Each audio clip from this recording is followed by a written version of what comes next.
El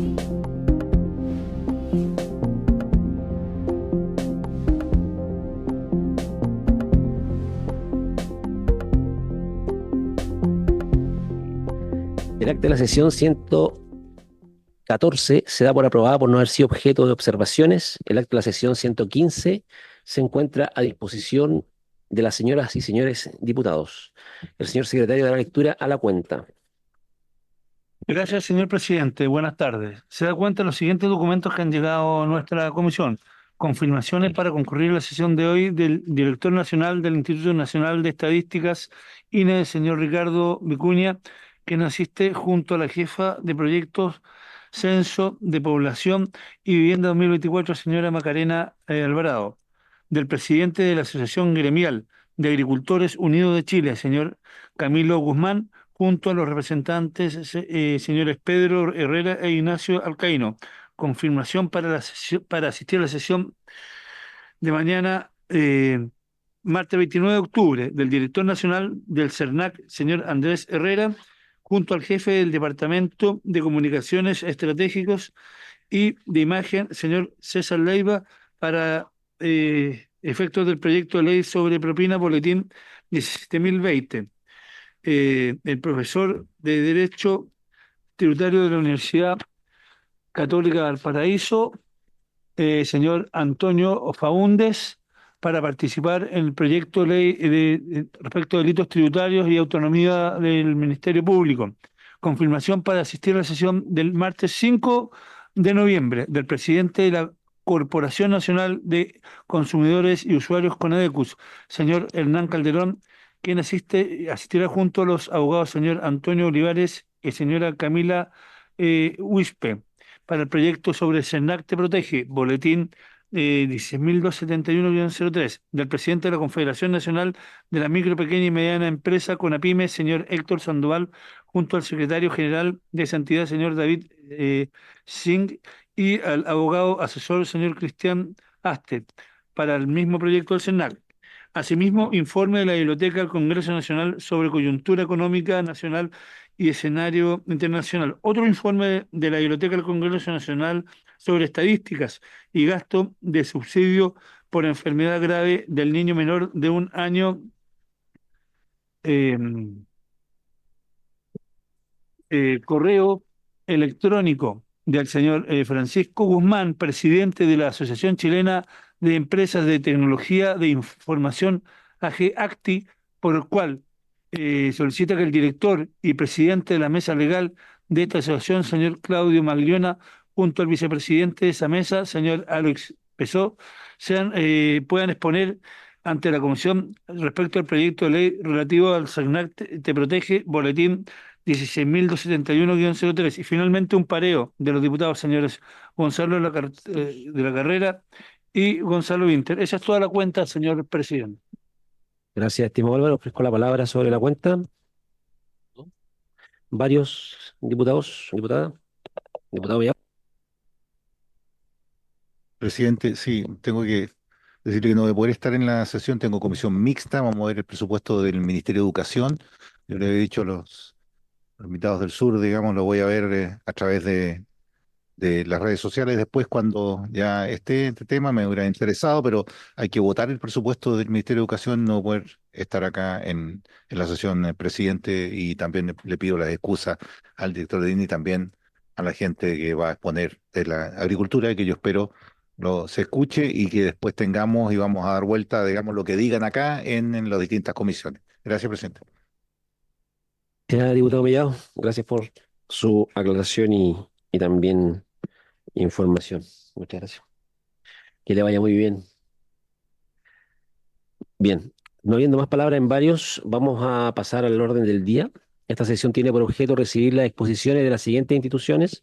Primero, del presidente de la Asociación Gremial de Agricultores Unidos de Chile, el señor Camilo Guzmán, quien concurre junto a los representantes señores Pedro Herrera e Ignacio Alcaíno, ¿sí?, para abordar la problemática que vive actualmente el mercado agrícola nacional, particularmente el trigo. Así que, estimados don Camilo, le damos la bienvenida para que pueda exponer a esta comisión las materias de su competencia. Muchas gracias. Adelante. ¿Quién va con el primero? ¿Su nombre para el efecto del acta? Camilo Guzmán. Ahora sí. Ya. Muy buenas tardes, presidente, estimados diputados y diputadas de la República. Nos encontramos aquí hoy reunidos los agricultores de Chile. Se encuentra reunido por el lado izquierdo don Pedro, que representa, se va a presentar él mismo, por favor, don Pedro. Haga caso a la presentación. Ahí sí, No, que se ilumine. ahí sí. Aquí están todos prendidos. Pero acá está, un segundo, aquí está don Pedro Herrera, ¿cierto? Sí. Sí, don Pedro. Infórmenos nomás, don Pedro. ¿A quién representa usted? Bien, ¿se puede acá? Ya. Solo escuchamos, esto es para efectos de la televisión. Ah, perfecto. Para que salga el volumen hacia afuera. También que me escuchen. No te preocupes. Mira, agradezco primero que todo la invitación que hiciera Agricultores Unidos como un gremio que nosotros estamos colocando de preponderancia en el territorio porque somos de la unidad de la nación mapuche. Y yo le traigo una carta para leerla acá en 30 segundos, así que eso es el tiempo que quiero que me otorguen. Honorables miembros de esta comisión legislativa, hablar hoy aquí representa una oportunidad y un gesto de buena voluntad hacia la Autoridad Nacional Ancestral Mapuche y la Corporación Cumeculmen. Mi nombre es Pedro Herrera Huarquén y me presento como la voz de nuestros chagón, que son las asambleas deliberativas para transmitirle una reflexión profunda y esperanzadora sobre Gualmapu. Agradecemos la invitación a Agricultores Unidos que nos convoca a acompañar a su intervención acá. Y reconocemos que es una organización que opera en nuestro territorio y con presencia de miembros mapuche, cuyos principios han demostrado su interés en un desarrollo sustentable y acorde con nuestros objetivos. Hoy enfrentamos el reto de superar la pobreza, el abuso y la desesperanza en nuestro territorio, una realidad impulsada en gran medida por prácticas extractivistas que degradan tanto la tierra como en las comunidades. Este acercamiento con Agricultores Unidos surgido de la voluntad de construir un futuro económico compartido y responsable, renueva nuestra esperanza en el uso sustentable de los recursos que la Ñuque Mapu nos brinda.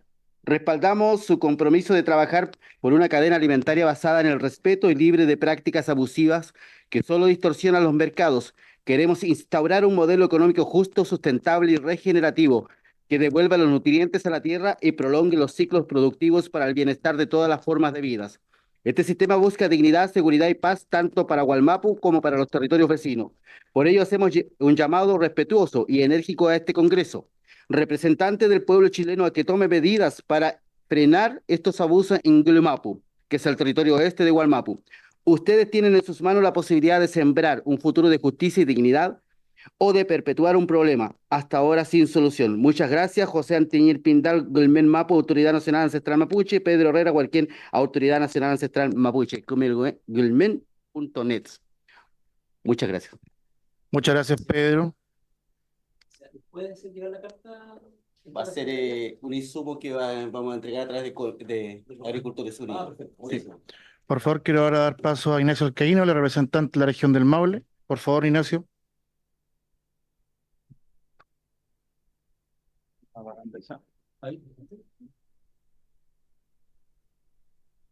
Ahora sí.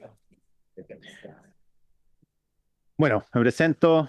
Primero agradecer, muchas gracias, señoras y señores diputados, por permitirme estar aquí. Mi nombre es Ignacio Alcaíno Vergara, agricultor de la séptima región. Es un honor representar no solo a mi zona, sino también a miles de agricultores de todo Chile que sufren los mismos efectos de una economía distorsionada.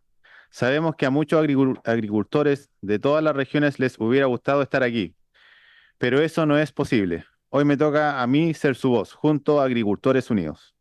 En mi región en particular hemos sufrido las consecuencias de grandes inundaciones y de la salida del río Mataquito, que trajo destrucción, empobrecimiento y una angustia brutal para toda la gente.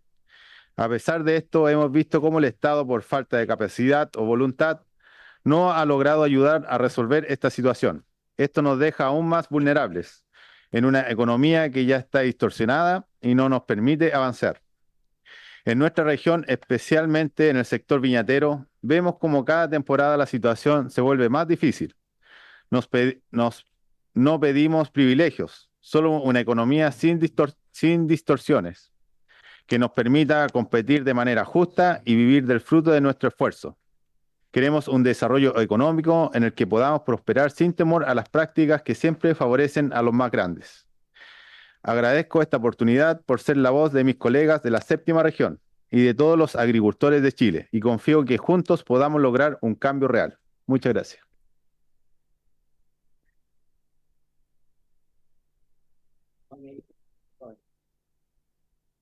Muchas gracias, Ignacio. Bueno, yo antes de comenzar la exposición que traemos, quiero comentarle qué es lo que es Agricultores Unidos. Agricultores Unidos es un gremio que nace precisamente de las distorsiones de mercado y del abuso de posición dominante al cual están sujetos los agricultores de Chile. Si ustedes recuerdan, en marzo hubieron protestas en el sur de Chile, en Talca, en O'Higgins, en Frutillar, prácticamente en todo el sur, considerando Santiago hacia el sur, donde los tractores salieron a la calle. Ustedes se preguntarán, ¿cuál fue el motivo de esto? Bueno, hoy en día la agricultura nacional está pasando por un momento de crisis muy complicado. Hemos estado en las comisiones de agricultura presentando los problemas que estamos viviendo y creemos que en realidad ahora tenemos que dar el siguiente paso. Esta comisión que estamos ahora es para presentarle a usted el problema de fondo de la agricultura, que es el abuso de posición dominante y las distorsiones de mercado. Quiero ahora apoyarme en mi presentación. Ignacio, por favor, si lo puede colocar para poder ir. Bueno, teníamos una presentación bien clara, pero creo que son tantas cosas que tenemos que agrupar que preferimos hacerlo en un discurso para ir mostrándole a ustedes cuál es la realidad agrícola nacional en este minuto. Lo que enfrentamos no es simplemente una crisis económica. Hoy día estamos sujetos a una forma de terrorismo económico, aunque suene duro decirlo, pero esa es la verdad. Que no respetan en absoluto a ninguno de los habitantes, y el verdadero enemigo no son las diferencias culturales ni sociales, sino este sistema que explota y margina a quienes trabajan la tierra. Siguiente, por favor. Mira, les quiero mostrar una siguiente imagen. Eso que ustedes ven ahí es la comunidad Fermín Manquilef. Nosotros hoy día los agricultores y los mapuches nos unimos. Lo que la política dividió, la economía juntó. Y estamos trabajando juntos ahora, ¿por qué? Por un mejor bienestar. La economía tal cual como está hoy no permite que los pequeños ni los medianos productores, y mucho menos las comunidades rurales, se puedan desenvolver en un entorno correcto. En lugar de eso, los agricultores debemos lidiar con mercados altamente distorsionados, lo cual impide que cualquier actividad económica subsista y mucho menos se pueda desarrollar. Quiero comenzar mostrando esta imagen que es muy lapidaria. Eso es lo que sienten los agricultores hoy día. Impotencia, angustia, un futuro incierto. Quiero comenzar también agregando algo muy personal y real que de un agricultor de la séptima región que me escribe por WhatsApp, sabiendo que veníamos a esta comisión. Me dice: don Camilo, mi agradecimiento y toda mi admiración por la lucha que usted está liderando hoy en día. Yo soy agricultor de la séptima región y desde que partió su movimiento me he sentido completamente identificado con su lucha, ya que la situación actual no da para más. Mi respeto y un gran saludo. Este es solo uno de los miles de mensajes que hemos recibido. Quiero que pongan atención a esta imagen que está acá. La Unión Europea subvenciona su agricultura con más de 40.000 millones de euros. Estados Unidos coloca 30.000 millones de dólares sobre su producción agrícola. Esto es parte de lo que son las distorsiones de mercado. Cuando un producto norteamericano, un producto chino, ahora como estamos en la guerra comercial, queda con exceso de oferta en los países de producción, entran a la economía más abierta. Y una de las economías más abiertas que existe en el mundo es la chilena. Pero precisamente esos productos que vienen de afuera vienen con una componente de costo muy distinta a la que tenemos nosotros aquí en Chile. Este es solo uno de los miles de mensajes que recibí el anterior, pero quiero llevarlo a un punto más cercano para que entendamos a qué se refiere esto. Ustedes recuerdan lo que pasó en Huachipato, ¿cierto, presidente? Huachipato era una de las industrias más importantes de Chile, un motor económico que daba empleo a miles de personas y sostenía comunidades enteras. Sin embargo, su cierre generó la pérdida de más de 20.000 empleos y 10.000 empleos más tercerizados. La diferencia entre Huachipato y la agricultura es que Huachipato es una torre donde están todos los trabajadores puestos ahí. La diferencia es que la agricultura está expandida por el territorio. Huachipato es visible ver cómo se perdió, pero la agricultura es más complicado porque estamos dispersos en todo Chile. Nosotros queremos evitar que nos pase lo mismo que le pasó a Huachipato. Huachipato fue destruida principalmente por las distorsiones de mercado, por un Estado que fue incapaz de poder trabajar lo que estaba sucediendo con el acero chino que está ingresando con otras condiciones. Ahora, vámonos al tema principal por el que estamos acá. En la agricultura tradicional estamos enfrentando exactamente lo mismo. Somos los agricultores, la industria que alimenta a Chile desde los productos de leche, la carne, el trigo, los porotos, la lenteja, las hortalizas. Esta está siendo altamente dañada, no solo lo que enfrentamos por competencia desleal, sino también por los productos importados.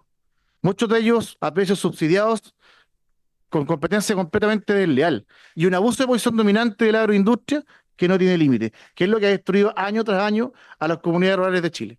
Estas grandes empresas no respetan el precio de paridad de importación, lo que significa que los agricultores reciben pagos mucho más bajos de lo que deberían. Y esto está destruyendo su capacidad de subsistir, la pérdida de capacidad productiva es alarmante. Y esto está afectando a los pequeños, a la pequeña agricultura final campesina y a los medianos y grandes agricultores por igual. La situación se complica aún más con la guerra comercial entre China y Estados Unidos, lo que le explicaba. Cada vez que existen estos excesos de oferta en el mercado internacional, llegan a Chile a precios muy bajos. Y eso afecta netamente la estructura de los agricultores, porque el costo de producción acá es distinto. Bueno, esto no solo afecta a los productores también, sino que afecta directamente a los empleos. Y eso es lo que quiero remarcar en esta comisión. Cada vez que los agricultores son abusados por el abuso de posición dominante, estamos destruyendo el empleo. Y el empleo es lo que mantiene a las comunidades fértiles, mantiene la economía circular, mantiene la generación de trabajo. Y eso es lo que hoy día estamos perdiendo. Estamos viviendo momentos de pobreza, que la pobreza luego se transforma en violencia, en necesidad, y eso le da la puerta abierta al crimen organizado para que pueda entrar y apoderarse de las mentes de la gente. Entonces, es urgente legislar y tomar medidas para evitar que esta guerra comercial también destruya todo nuestra agricultura tradicional y nuestras pequeñas y medianas industrias. Hoy día necesitamos un control de distorsiones en línea que permita tanto a los productores como a las comunidades rurales puedan subsistir y desarrollarse, y además debemos detener el abuso de la agroindustria sobre los agricultores, que ha sido en gran causante de esta crisis, y obviamente la guerra comercial es la que está hoy día, tenemos que saber enfrentar, que está diseñándose mucho más cerca de lo que pensamos. El punto es el siguiente: mientras nosotros no solucionemos estos dos temas, cualquier medida que el gobierno o el parlamento quiera efectuar sobre los agricultores no tendrá ningún efecto. Y eso es claro, porque no existe rentabilidad en el negocio agrícola. Estamos perdiendo la rentabilidad. Todo lo que nosotros invertimos, lo perdemos. Entonces, al fin y al cabo, los agricultores hoy en día están trabajando por amor al arte. Y eso en una economía seria no puede suceder. Aquí quiero presentarle algunos datos importantes. La superficie de trigo durante los últimos 24 años se ha reducido más de un 55%, tanto el maíz como el trigo. La superficie, solamente para esta temporada, se prevé una disminución de un 22%. Pero hay un dato que es mucho más aberrante. Solamente esta temporada nosotros nos pagaron 150 pesos menos por el kilo de trigo. O sea, se dejaron de percibir solamente en la región de la Araucanía más de 150.000 millones de pesos. ¿Y esa plata dónde se distribuye? Se distribuye en el comercio local, se distribuye en las pensiones, se distribuye en los servicios que prestan también a la agricultura, se distribuye en las comunidades rurales y en las ciudades. Y eso es lo que hoy día está haciendo de que la región de la Araucanía siga empeorando su potencial de pobreza, porque al fin y al cabo, si empezamos a sumar lo que sucede en la región de la Araucanía, esto se transforma en un potencial de pobreza. Siguiente, por favor. Siguiente. En el maíz sucede exactamente lo mismo. La pérdida de precio está generando de que los agricultores siembren menos maíz. La pérdida de las industrias secundarias también es un punto importante, lo que les comentaba al principio. O sea, cada vez que existe una pérdida de ingresos dentro de la rentabilidad del agricultor, existe una pérdida también de empresas secundarias que hoy empiezan a perder la atractividad de esta industria y obviamente no llegan a trabajar a los lugares. Y esto también es un atentado a las economías locales. O sea, pongámonos a pensar, si percibimos menos dinero en nuestras comunidades rurales, ¿a quién le va a afectar eso? A la gente. Siguiente, Ignacio, por favor. Bueno, hay algunas medidas económicas que tiene el Estado para poder atacar este problema del trigo principalmente, que lo quiero tomar como un ejemplo. No quiero simplemente decirles que el trigo es todo, porque también esto afecta a toda la cadena productiva de Chile, a toda la cadena productiva agrícola. Tenemos una cotiza desfinanciada. O sea, el presupuesto, por ejemplo, de cotiza hoy día para poder intervenir en un mercado altamente distorsionado es muy poco. Un 2% comprenderán que no hace nada frente a toda la cantidad de trigo que se transa en un mercado nacional. Pero quiero ir a otro punto también que es importante recalcar acá. ¿Qué pasa con los bancos? ¿Usted cree que un 0,89% de tasa de interés es, es suficiente para la agricultura? Yo les puedo decir que esa tasa de interés se absorbe completamente en nuestros costos de producción. Pero bueno, no podemos sumar a eso también lo que pasa con el terrorismo, las extorsiones, el amedrentamiento y cómo se ha instalado también el crimen organizado en nuestra región. Bueno, la guerra comercial entre Estados Unidos y China, ya les di el ejemplo, y ahora quiero ver, nosotros tenemos la intención de poder estar aquí sentados con ustedes para poder hacerles saber lo que está sucediendo y también necesitamos de esta comisión ver la posibilidad de tener una alternativa de solución frente a esto. Nosotros también, aparte de poder presentarles la problemática, también tenemos soluciones concretas. ¿Puedes dar la siguiente página? Pero antes de pasar a eso, quiero mencionarle algo muy importante. Todo lo que anteriormente yo les mencioné, ¿dónde afecta? Al ciudadano común y corriente, al ciudadano que anda de pie. Porque él, a través de la canasta básica, es donde se ve afectado por todas estas cosas que están sucediendo. Distorsiones de mercado y abuso de posición dominante. Son las dos cosas que tenemos que pelear y legislar para poder evitar que sigan sucediendo. Bueno, las propuestas y el llamado que nosotros hacemos a la acción son dos. Primero, un control de distorsiones en línea. Y el ejemplo más claro es que se respete el precio de paridad de importación del precio del trigo. No puede ser que una agroindustria como los molinos estén comprando a un mayor precio afuera y estén pagando un precio arbitrario, inventado, sin respetar ninguna condicionante de cálculo de base establecida. ¿A qué me refiero? Por ejemplo, Argentina tiene la bolsa Rosario, el trigo Candial tiene la bolsa de Kansas y el trigo nacional molinero tiene solamente un precio que se inventa en cuatro paredes. Eso no es correcto, eso no puede seguir y eso no es justo. Siguiente punto, legislación. Aquí la única forma de que podamos atacar el abuso de posición dominante y la distorsión de mercado es que en esta mesa, que es la Comisión de Economía, se legisle para regular este mercado. Cuando nosotros hablamos de regulación, no hablamos de fijar precios, que muchas veces se ha dicho que los agricultores quieren fijar precios. No, existe un cálculo establecido, existe una componente que son los parámetros internacionales, que hoy en día nos están ocupando y nos están reflejando esto en el precio del trigo. ¿Qué es lo que pasa? Nos llenamos de estudios. ODEPA es muy buena para hacer estudios, pero estos estudios no tienen ninguna incidencia en el precio, porque al fin y al cabo, quienes colocan el precio, lo colocan, se colocan en cuatro paredes, y ¿qué es lo que hace esto? Que el precio sea arbitrario. Pero bueno, también tenemos las soluciones y tenemos, ustedes me preguntarán, bueno, ¿y en base a qué nos vamos a basar para poder trabajar en esto? Ahí les tengo la solución. Existen una serie de estudios que ha hecho DEPA desde el año 2012 hasta el día de hoy, en los cuales se repite el mismo patrón: legislación. ¿Qué es lo que falta? Voluntad política. Y eso es lo que necesitamos hoy día hacer. Pero hay otra cosa más importante. También tenemos sentencias de la Fiscalía Nacional Económica que han visto este tema. Si este tema no es un tema nuevo. Este tema lleva más de 20 años dando vueltas y ningún gobierno ha tomado la seriedad del caso. Es por lo mismo que los agricultores tuvimos que bajarnos del tractor para estar en esta comisión, en la Comisión de Agricultura, ahora en la Comisión de Economía, para mostrarles la realidad. Porque esto está haciendo que cada día nosotros nos volvamos un país más importador de materias primas y perdamos nuestra seguridad alimentaria. Si la única manera que tenemos de avanzar en seguridad alimentaria es que podamos nosotros autoabastecernos. No digo que completamente, igual tenemos que importar, pero primero prefiramos el producto nacional. No destruyamos la industria nacional, no sigamos destruyendo los maiceros, no destruyamos los trigueros, no destruyamos la hortaliza, no destruyamos lo que tanto esfuerzo y años nos ha costado producir en este país. Ustedes ven esa imagen que está a continuación. Ellos son los superiores de Chile. Ellos son los encargados de poner los alimentos en la mesa de todos los chilenos. Es por eso que yo vengo a esta comisión con el pueblo mapuche, vengo también a esta comisión acompañado del Maule, acompañado de O'Higgins, acompañado de la región de los lagos, la región de los ríos. Prácticamente todos los agricultores nos hemos unido en esta causa. Agricultores Unidos se formó para poder atacar estas consecuencias del mercado.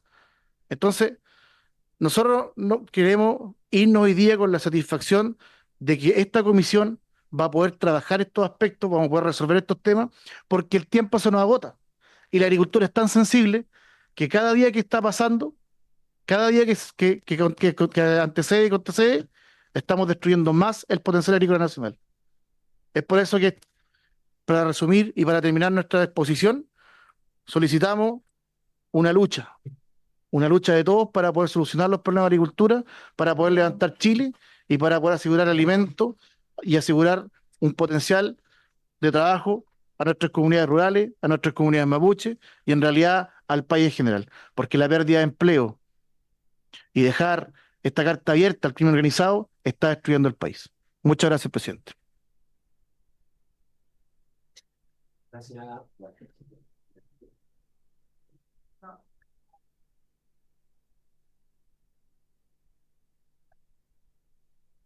Ahora sí, Ahí. ya.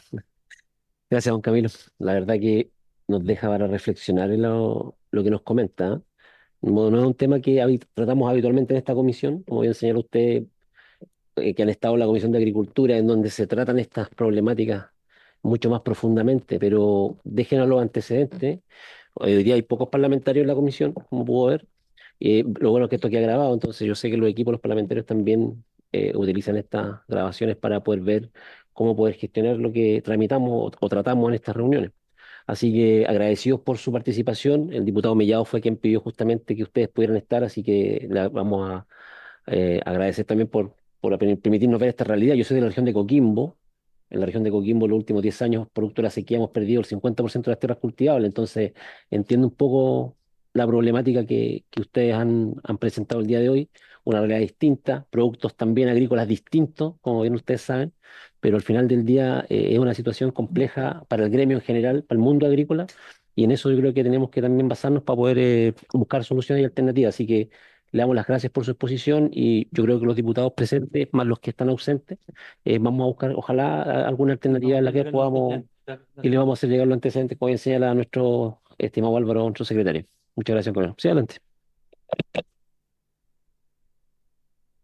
Para concluir, presidente, bueno, ahora se aproxima una próxima etapa de cosecha.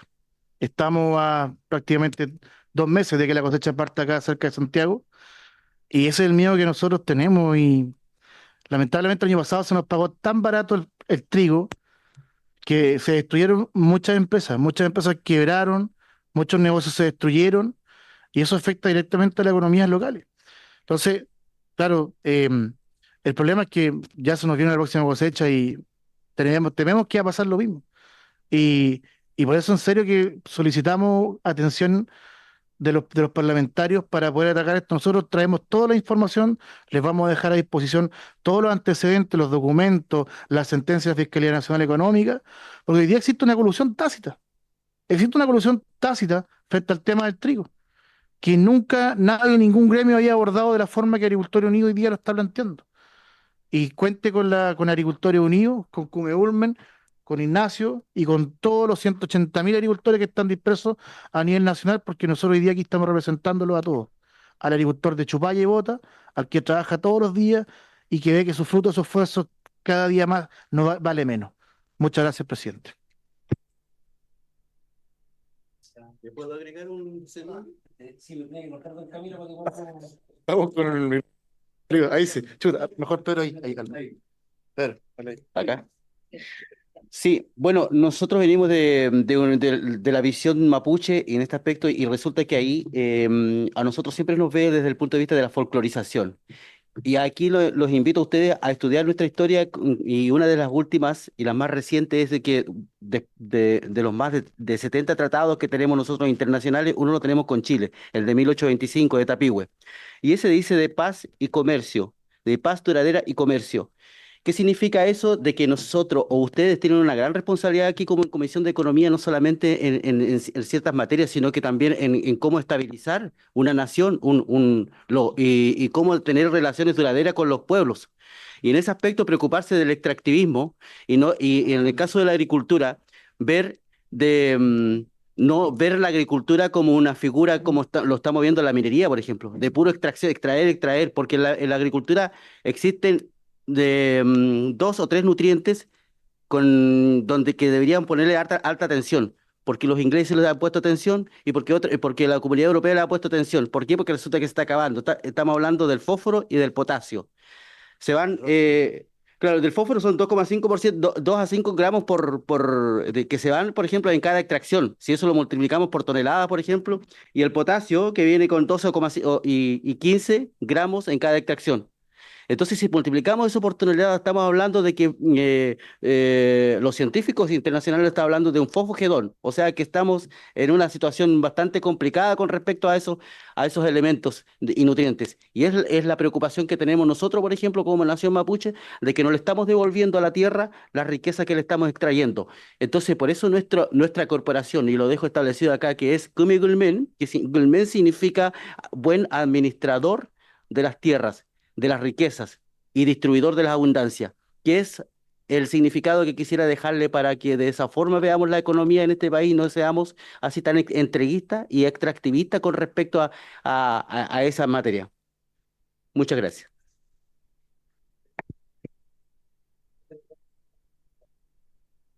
Aquí, listo. Bien, diputado de la carrera, ¿cómo está? ¿Pide la palabra, diputado de la carrera? Bien, vamos a darle la palabra al diputado de la carrera. No, tengo que apagar yo acá ahora, parece. Ahí sí. Oye, pero alcancé a escuchar la última parte, con todo respeto, tras suyo presente, al invitado, decirle que ustedes están a favor de la Agenda 2030 y el cambio climático, y se oponen a las emanaciones de CO2. La economía circular permite que el CO2 que emana, por ejemplo, de las fecas de las vacas, se devuelva a la tierra como un nutriente y le devuelva los dos nutrientes que usted mencionó, ¿no es cierto?, que se extraen de la tierra. Entonces entran en una contradicción permanente, porque o quieren que la tierra vuelva a tener su capacidad de producir en base al CO2 que se le devuelve a la tierra, o no lo quieren. Entonces, por un lado,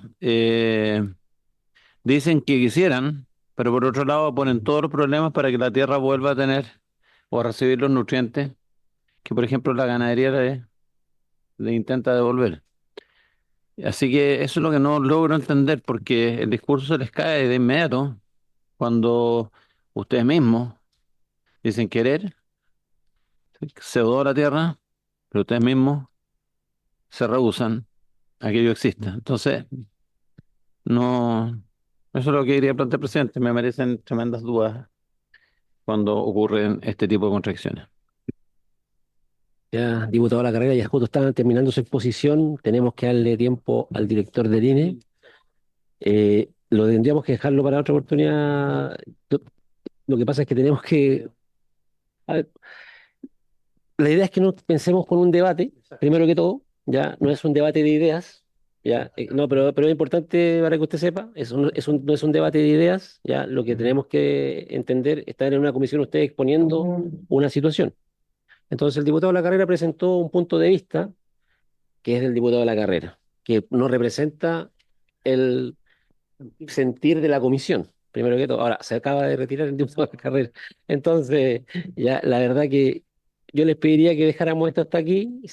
Les agradezco por su paciencia también, por exponer esta problemática que consideramos relevante e importante, no tengan duda, ¿ya? Vamos a suspender por 2 minutos para poder entregar los documentos, ¿cierto? Y despedirnos, y después le vamos a dar el paso a don Ricardo para su exposición.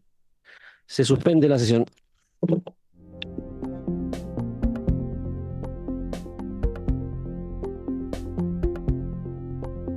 el segundo tiempo de la tabla vamos a dar paso a una exposición del director nacional del Instituto Nacional de Estadística, el INE, señor Ricardo Vicuña, quien concurre junto a la jefa del proyecto del Censo de Población y Vivienda del año 2024, la señora Macarena Alvarado, a quienes les doy la bienvenida formalmente, a pesar de que ya lo habíamos hecho, ¿cierto?, al inicio de la comisión, para que informen detalladamente acerca de la evaluación y resultados del censo, ¿cierto?, que hoy día puedan estar disponibles. Entendemos que todavía se encuentran algunas cosas en proceso, entonces lo que esté disponible que pueda ser compartido con nosotros y las problemáticas que tuvieron, yo creo que un poco más o menos desarrollar eso que tomó algunos meses y que fue también motivo de eh, preguntas por parte de muchos diputados de esta comisión. Así que, estimado director, le damos la palabra. Vamos a mandar la PPT, si nos autorizan a enviar la PPT a la comisión. Ya.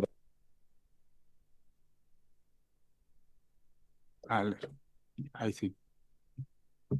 Bueno, muchas gracias por la invitación, presidente y miembros de la comisión. Nosotros estuvimos en el mes de marzo, no sé si ustedes se recuerdan, a los inicios del proceso, invitados por esta misma comisión para exponer lo que iba a ser el proceso censal. Y en esa oportunidad habían una serie de preguntas y, y dudas respecto a muchos aspectos de todo este proceso.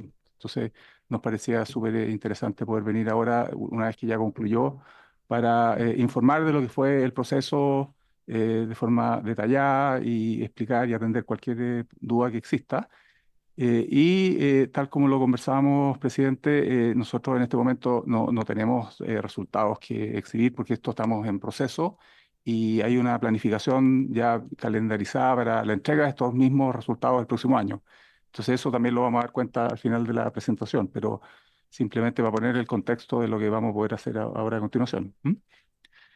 Entonces queríamos partir con lo que es la planificación general del operativo, lo que fue el proceso de levantamiento de la información de viviendas y personas y hogares. Entonces, este operativo partió el 9 de marzo y se extendió hasta fines del mes de julio y tuvo distintas fases. Entonces, en una primera fase se hizo un barrido completo de las 346 comunas que se extendió básicamente los meses de marzo a abril. Y entonces durante ese periodo se barrió básicamente todo el territorio. Después, una segunda fase que duró hasta el 2 de junio, se revisitó. Se hicieron intentos sucesivos por encontrar, digamos, a las personas que habitan las viviendas. Y ahí entonces básicamente se dio cuenta de que habían comunas que ya se podían ir cerrando. Y después, tal como estaba planificado, hacia fines de junio ya el proceso volvió a revisitarse en una fase 3 y se cerraron en ese entonces 250 comunas. Y ese fue la planificación original que siempre anunciamos, que el censo duraba de marzo a junio. Eh, a fines de junio, y habiendo cerrado 250 comunas, se tomó una decisión de extender el operativo por un mes más. Y entonces eso da cuenta de que durante el mes de julio se cerraron las 95 comunas que nos faltaban. Y en ese momento, digamos, se tomó esa decisión en conjunto con un comité asesor que tenemos nosotros a lo largo de todo el proceso, donde participan destacados economistas y expertos en la materia, tanto del sector académico como ex directores del INE, por ejemplo, y funcionarios, digamos, nos acompañan de organismos especialistas en demografía. Entonces, hubo un consenso absoluto que era necesario extender esto por 30 días. Entonces, por eso al final el proceso terminó siendo de marzo a julio. Y ahí se cerraron entonces las 95 comunas que nos faltaban.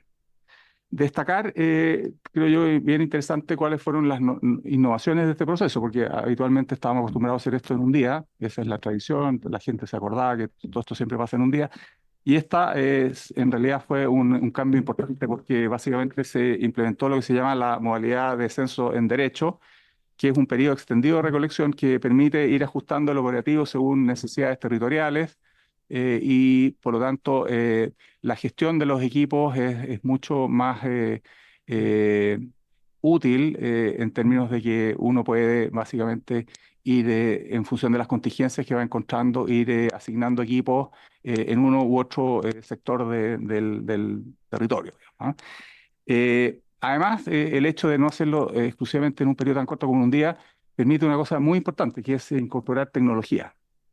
Porque si uno lo hace en un día es muy difícil pasarle un dispositivo móvil de captura, un celular a, no sé, 500.000 voluntarios. En cambio, si uno lo hace en un periodo más largo, como lo hicimos nosotros, fue un equipo de 25.000 personas aproximadamente.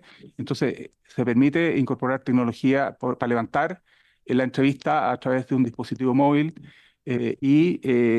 por lo tanto, adicionalmente a mejorar la calidad de la entrevista, porque la entrevista tiene diferentes modalidades para no permitir que la entrevista avance si hay inconsistencias, por ejemplo. Tiene la tremenda ventaja también de que uno puede ir monitoreando el avance casi en línea. Entonces, en la medida que uno va monitoreando qué está pasando diariamente, uno también gestiona mucho mejor los equipos. Entonces, todo esto al final redunda en que el trabajo es de mejor calidad. Entonces, ese es un aspecto súper importante a destacar en lo que fue el ejercicio. Y después algunas temáticas también de destacar respecto al cuestionario que se levantó respecto a ciertas preguntas que no habían estado en cuestionarios anteriores. Entonces, yo diría que esas son como las innovaciones principales para destacar. Eh, Resaltar que esto es un operativo que no es solamente del INE. El INE es una institución que está acostumbrado a hacer encuestas, tiene la responsabilidad de hacer un censo, pero un censo realmente requiere la movilización del todo el Estado, ¿ah? Del Estado que va mucho más allá del gobierno turno. Entonces, se tuvo que hacer una movilización del Estado en su conjunto y entonces ahí hubieron distintos mecanismos para organizarnos. Hubo una comisión nacional presidida por el Ministerio de Economía, con distintas participaciones de representantes del ministerio, pero además hubieron comisiones regionales encabezados por los delegados presidenciales, hubieron delegados en las 346 comunas, en que cada alcalde de cada comuna presidía esa comisión, y ahí en esas comisiones se articulaban, digamos, las coordinaciones necesarias para movilizar al Estado detrás de este operativo. Entonces, destacar, por ejemplo, la tremenda coordinación que hubo con las Fuerzas Armadas y especial Carabineros en todo lo que fue la materia de seguridad. Entonces, por ejemplo, en las comisiones regionales, donde estaban encabezados por los delegados presidenciales, habían comités semanales de coordinación para efectos de la seguridad y que Carabineros estuviera siempre presente donde estaban los equipos, para estar protegiendo a los equipos y velando porque si hubiera algún incidente, rápidamente se pudiera responder de acuerdo a los protocolos. Entonces, eso es como una simplemente, digamos, pequeña, digamos, síntesis de lo que es la coordinación del Estado. En particular, mencionarles solamente algunos efectos de la coordinación.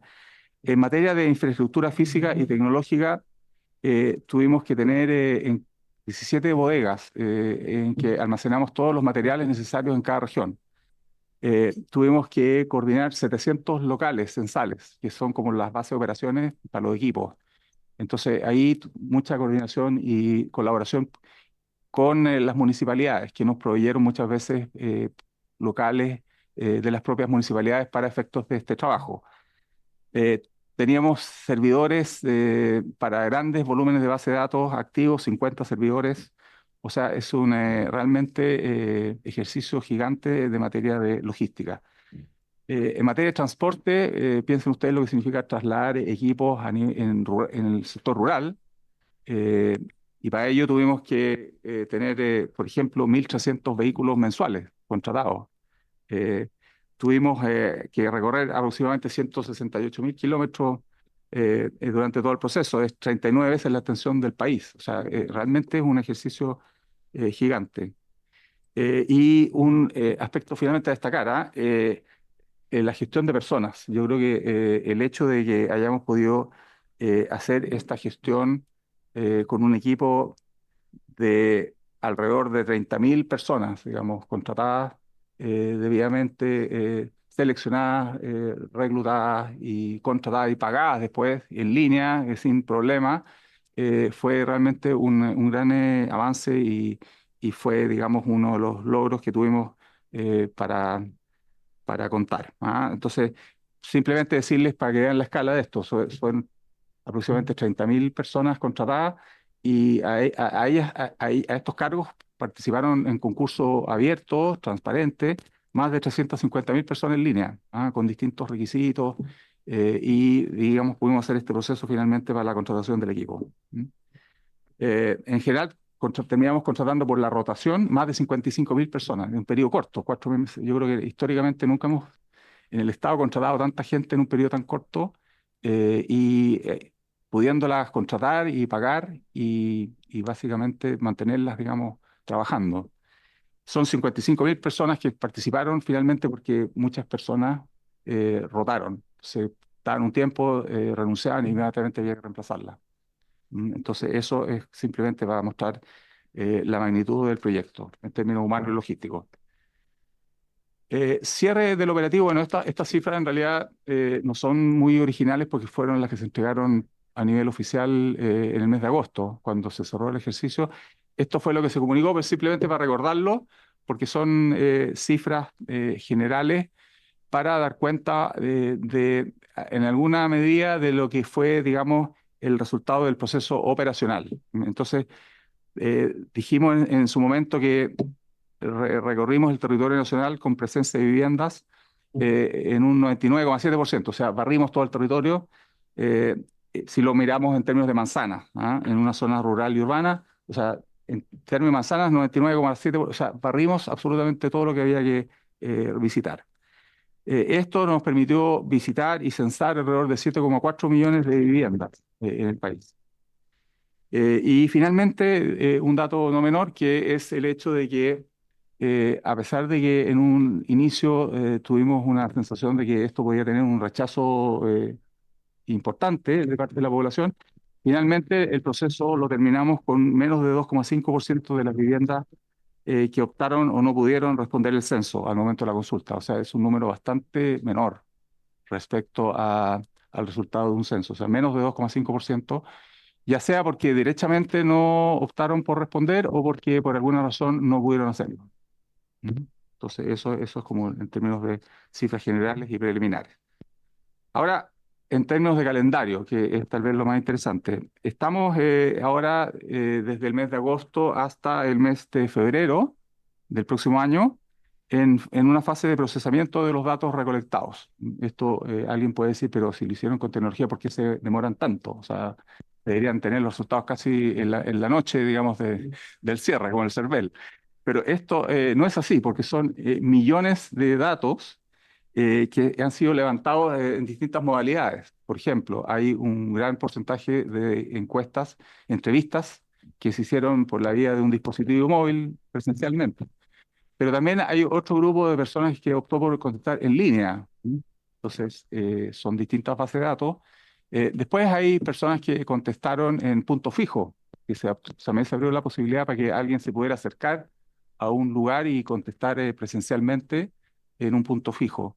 Y un número muy menor contestó en papel cuando ya teníamos situaciones extremas donde no podíamos llegar con tecnología. Pero cada una de estas fuentes de levantamiento de datos es una modalidad distinta que después hay que integrar muy cuidadosamente para que finalmente uno tenga la base de datos finalmente para finalmente hacer la estimación. Entonces estamos en ese proceso de integración de las bases de recolección. Después tenemos que codificar las preguntas que son más abiertas, por ejemplo, la del mercado laboral, que había que explicar en pocas palabras en qué sector de actividad económica uno trabaja o trabajaba al momento de la entrevista, y entonces eso hay que también que codificarlo, llevarlo a un código para especificar qué sector de la actividad económica uno trabaja, por ejemplo. Después hay que validar, hay que hacer una serie de validaciones, cruces de información, porque de repente siempre pueden haber inconsistencias, gente que se confundió de la pregunta o el encuestador confundió mal la respuesta, y por lo tanto eso también hay que validarlo para que básicamente la información sea consistente y coherente. Y finalmente un trabajo no menor, que es el hecho de que cuando uno entrega información ya a niveles de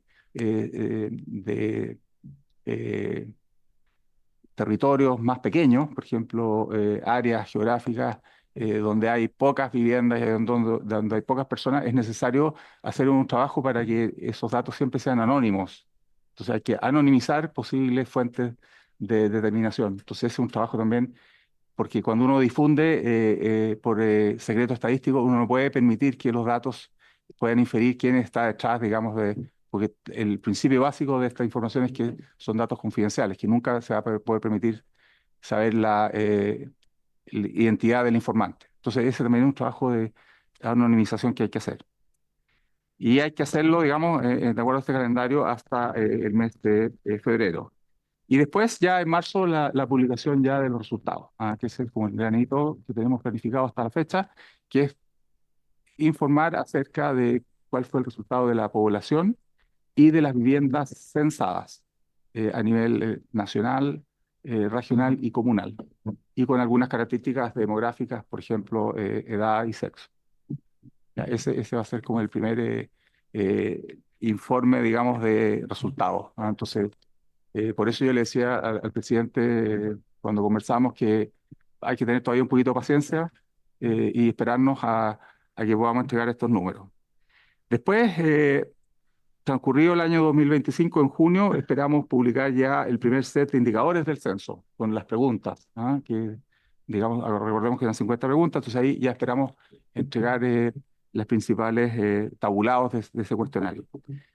Y durante el transcurso del segundo semestre del próximo año, entregar ya lo que son las bases de datos micro, la cartografía, la información innominada e indeterminada para que básicamente los usuarios de la información, académicos, públicos, interesados, puedan acceder a los datos ya a un nivel geográfico detallado para hacer investigación y análisis que se requiera.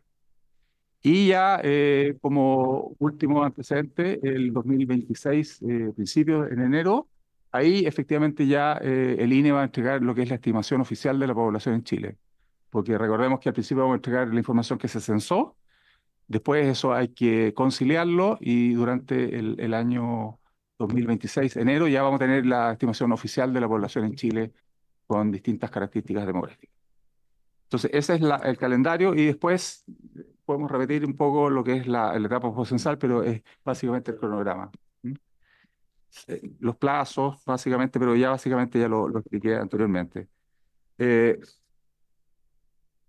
Después tenemos el calendario de entrega. Esto lo estamos haciendo simplemente para dejar la presentación completa, para que puedan tener el detalle de todo lo que yo he dicho en términos generales de los productos, por ejemplo, entregados, lo anterior del proceso.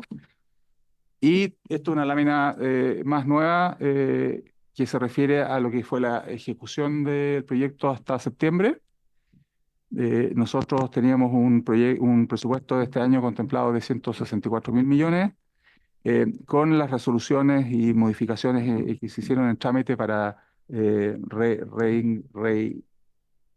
integrar ciertos recursos, digamos, que no se habían gastado. Llegamos a un proyecto de ley vigente de 162.000 millones y de vengado a septiembre tenemos un 92% de aquello. Y si uno lo ve por los distintos títulos, el más avanzado obviamente es el de gasto en personal, porque ya todo el gran trabajo de contratación ya se hizo, porque el proceso terminó en julio, y por lo tanto ya tenemos el 97% de vengado. Y así, digamos, en los otros títulos, dan cuenta de que tenemos a la fecha un 92% a septiembre. Pero naturalmente esto a fines de año está claramente ejecutado. Y ya para ir cerrando y para abrirse a cualquier pregunta que pueda haber, simplemente recordar que este año estamos desde agosto a la fecha procesando microdatos, un trabajo muy intensivo. Después, si ustedes lo desean, nuestra jefa aquí les puede explicar exactamente cuál es el trabajo que se hace de procesamiento de microdatos. Hay un cierre administrativo de todos los contratos y logísticos, porque hay que hacer lo que se llama la reversa. Hay destinaciones de, por ejemplo, computadores y dispositivos que se enviaron a regiones y ahora hay que traerlos de vuelta y después hay que ver cuál es la redestinación que van a tener estos equipos y estos dispositivos. Por ejemplo, parte de estos quedan en el INE para ser usados en nuestras operaciones regulares, pero otros tantos se van a ir, digamos, al Ministerio de Bienes Nacionales para que el Ministerio de Bienes Nacionales disponga de ellos como equipamiento del Estado. Entonces estamos en todo ese proceso de reversa de bienes del censo. Estamos cerrando administrativamente todos los procesos respectivos. Y lo más importante que también para términos de diseminación, estamos durante todo este proceso haciendo un trabajo serio de vinculación con nuestros principales usuarios para detectar cuáles son las necesidades que existen de información. Entonces estamos haciendo un trabajo muy intensivo con las municipalidades para saber qué información necesitan, cómo la necesitan. Esperamos hacer lo mismo con el sector académico, con el Ministerio de Educación para saber si efectivamente a nivel de colegios, por ejemplo, hay alguna forma de entregar esta información. Porque el compromiso efectivamente de un censo es levantar esta información, pero que después sea de utilidad para la comunidad. Y nosotros nos tomamos muy en serio esa parte, ¿ah? Que queremos, digamos, tener bien detectado cuáles son las necesidades para llegar, digamos, con los productos que se necesitan. El 2025 ya seguimos con el con los microdatos, procesándolos para tener todos los tabulados, la entrega de resultados, los calendarios que ya le he dicho, disposición de base de datos, la cartografía y algo muy importante que es la memoria censal, porque esto, digamos, después queda registrado en una memoria para que las nuevas generaciones, digamos, en 8 o 10 años más, hayan aprendido esta experiencia y, digamos, no cometan, digamos, los mismos errores que cometimos nosotros y aprovechen toda la experiencia que se ha acumulado. Entonces, ese es un gran trabajo y lo pensamos también publicar en la primera parte del próximo año como memoria completa para que toda la comunidad sepa, digamos, cuál fue esta experiencia. Eso diría, presidente, que es lo que teníamos para hoy y estamos, por supuesto, abiertos a cualquier pregunta. Gracias. Gracias. Entonces, ¿quiere agregar algo? Perdón. Ese, acá. Gracias, don Ricardo. Vamos a darle la palabra al diputado de la carrera y al diputado Lavín posteriormente.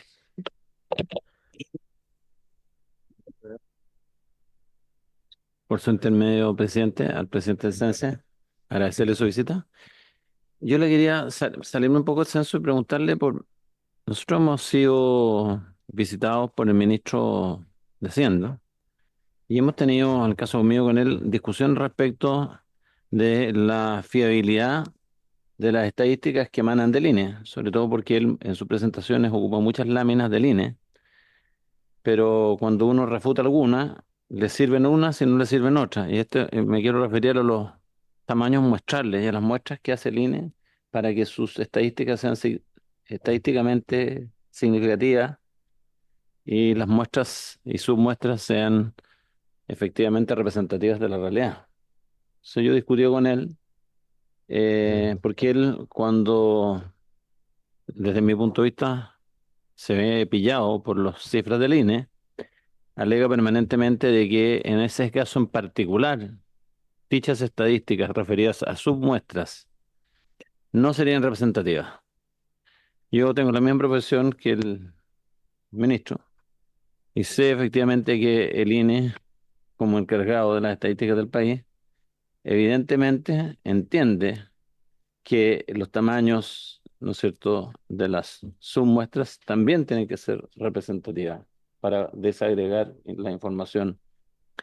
Entonces, quiero que usted me explique si efectivamente existe la posibilidad de que en cifras que avalan políticas públicas, como por ejemplo ingresos mínimos, PGU y cuantas otras cosas, donde el Estado le pide plata a la gente a través de leyes que nosotros promovemos en el Congreso, que muchas veces cuentan con mi voto en contra, si efectivamente es posible que el INE le entregue al Ministerio de Hacienda información donde las muestras no son representativas y por lo tanto los resultados que esas estadísticas muestran no reflejan no serían buenos predictores de la realidad. Muchas gracias.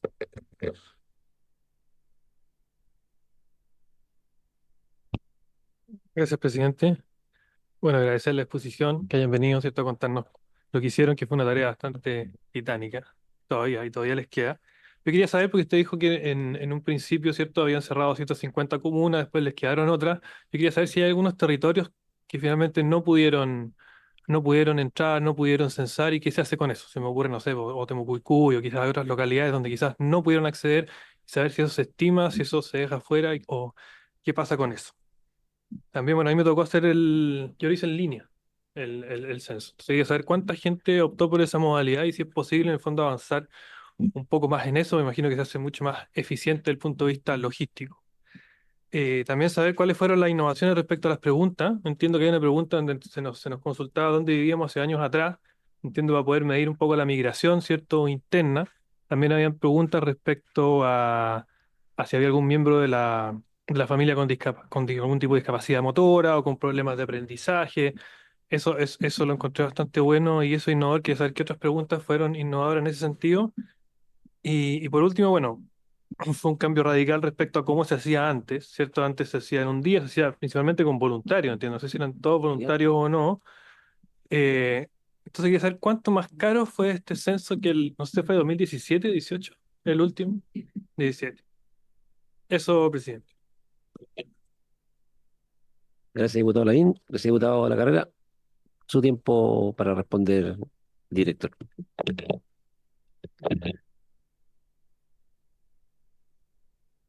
Ahí sí.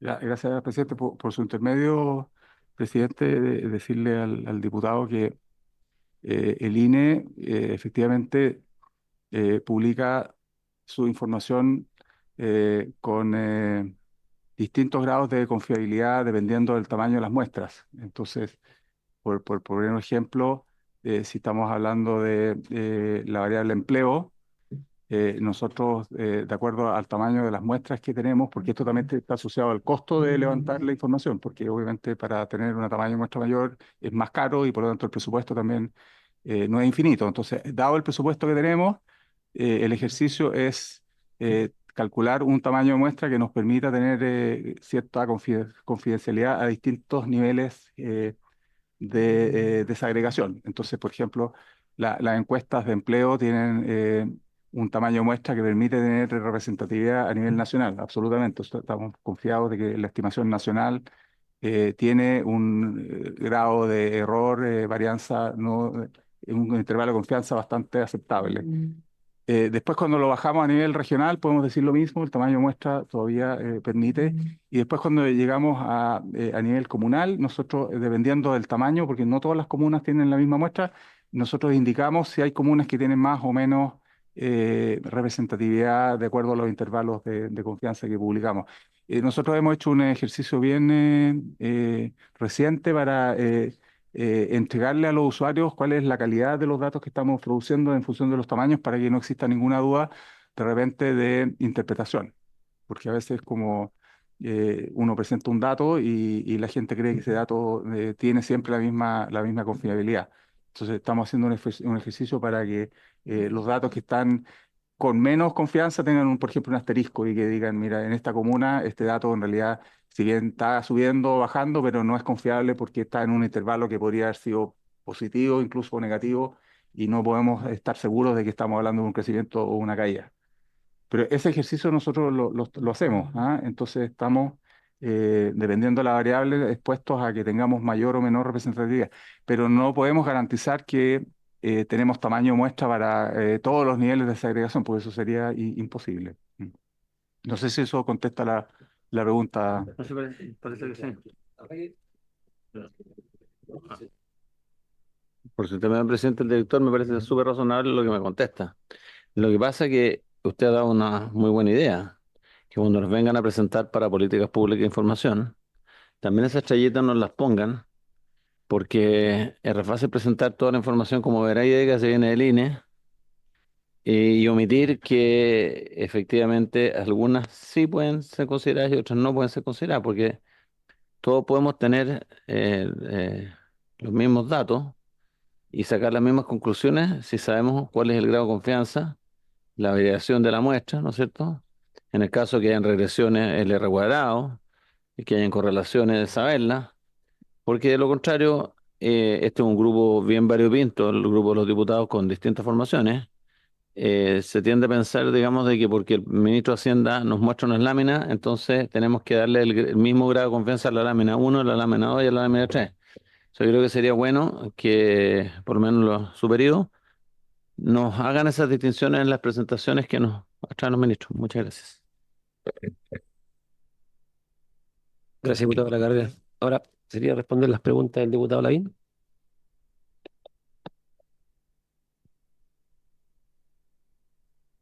Gracias, presidente. Por su intermedio, contestarle al diputado algunas preguntas y otras se las voy a dejar aquí a las especialistas, sobre todo en materia de qué porcentaje estamos anticipando en censo en línea. No estoy seguro que podamos todavía tener ese dato, pero más o menos una estimación general. Respecto al tema de las dificultades de acceso, efectivamente hay distintas realidades, en particular cuando uno piensa en determinados sectores, efectivamente hay diversas situaciones. Lo importante sí es que para efectos de lo que nosotros hacemos, a nosotros lo que nos interesa es entregar información a nivel de los resultados por comuna. ¿Ah? Entonces, cuando yo decía en la presentación al principio de que íbamos cerrando comunas, ese ejercicio de cierre de comunas nosotros lo vamos haciendo con ciertos estándares. Entonces, si por ejemplo hemos recorrido cierto porcentaje del territorio y lo hemos recorrido todo, ya es un check para decir que podemos cerrar esa comuna.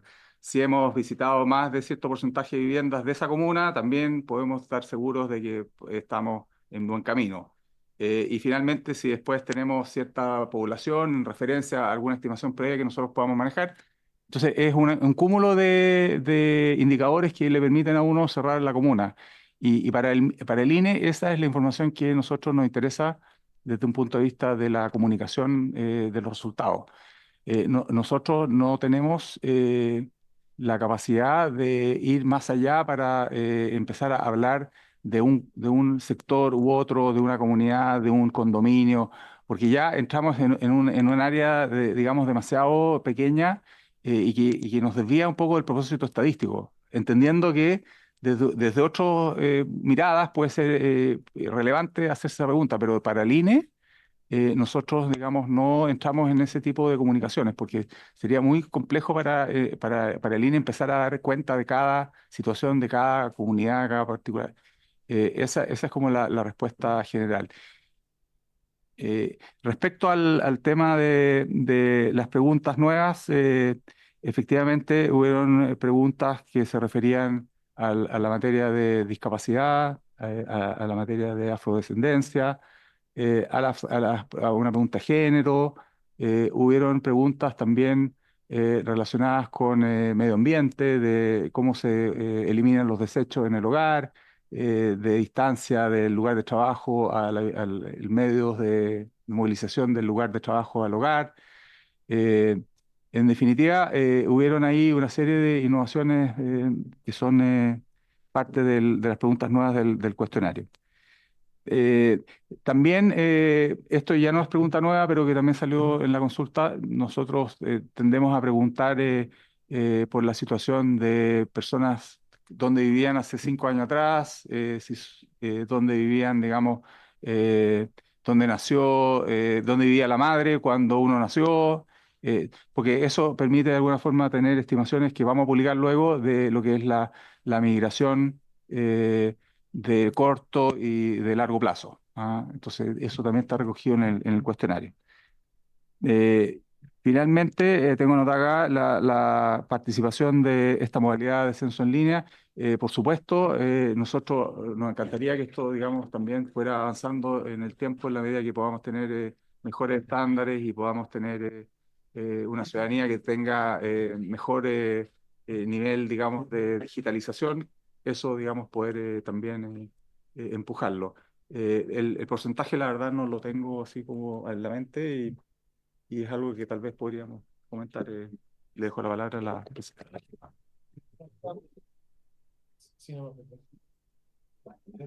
La apagó. Y bueno, más allá de la generalidad, saber, pero en el fondo, que mucha gente, en mi caso, no atendió, ¿cierto? Se les dejó ¿Existe el registro de cuánta gente se le dejó y cuánta gente lo completó? Perfecto. Bien. Sí, voy a complementar algunas cositas también. Quería comentar específicamente de la medición de discapacidad. Esta es una batería que está recomendada para censos, que hay que mirarla con cuidado igualmente, porque medir la discapacidad es muy difícil, o sea, necesita una cantidad y un set de preguntas importantes para tener una medición precisa, pero esto nos va a permitir tener una aproximación y una aproximación a nivel de comuna. Y esa es una súper innovación del cuestionario censal. También comentar que, por supuesto, los censos nunca censan el 100% de las personas que están en el territorio, ¿cierto? Y existe un porcentaje que no se censa y el cual es estimado y es parte de los resultados de un censo. Lo importante es que el censo cumpla con sus objetivos, que es poder entregar información válida para la toma de decisiones de la política pública. Y aquellas personas que no son censadas, como usted consultaba, diputado, no se imputan, ¿ya? O sea, se realiza después el análisis de un margen hasta el nivel de la comuna que puede no haber sido censado porque hay ciertas fuentes de referencia. Em, Respecto a las modalidades, bueno, vamos a entregar los resultados finales. Por supuesto, vamos a entregarlo, cuando entreguemos los resultados, vamos a informar cuánta población se censó vía presencial con la modalidad del dispositivo, cuánta gente lo hizo con modalidad web, cuánta gente lo hizo en modalidad papel. Fue muy poquitito, pero igual es importante mencionarlo. Y además, cuánto se censaron por los operativos adicionales, por ejemplo, las viviendas colectivas. Todo lo que son las viviendas de personas mayores. No vamos a distinguir por tipo de vivienda colectiva, pero hay un grupo de población que vive en viviendas colectivas y también hay un grupo de población que se censó en la calle. Todo eso va a ser entregado en la primera entrega, cada uno de los puntos. Y respecto hacia cómo transitar, nosotros en este censo fuimos bien responsables porque teníamos hartas innovaciones. Una de ellas, por supuesto, transitar del papel al dispositivo móvil. Y otro fue incorporar el censo en línea. Pero en el censo en línea era importante ver la calidad de la información que íbamos recolectando para ver cómo íbamos aumentando en el censo en línea y a medida que íbamos recolectando lo fuimos abriendo y esto nos permite mirar el próximo censo también con una mayor posibilidad o una mayor cobertura de censo en línea, lo que sin duda podría tener efectos positivos en la logística, en los costos del operativo censal. Así que es algo que va a haber que cuestionarse ese próximo censo y como comentaba el director, que nosotros vamos a dejar plasmado en la memoria censal, porque es importante que cuando nos paremos hacia el censo de la ronda 2030, nos paremos con claridad de cómo funcionó este operativo para sacar los aprendizajes y transitar y seguir innovando en los próximos operativos censales.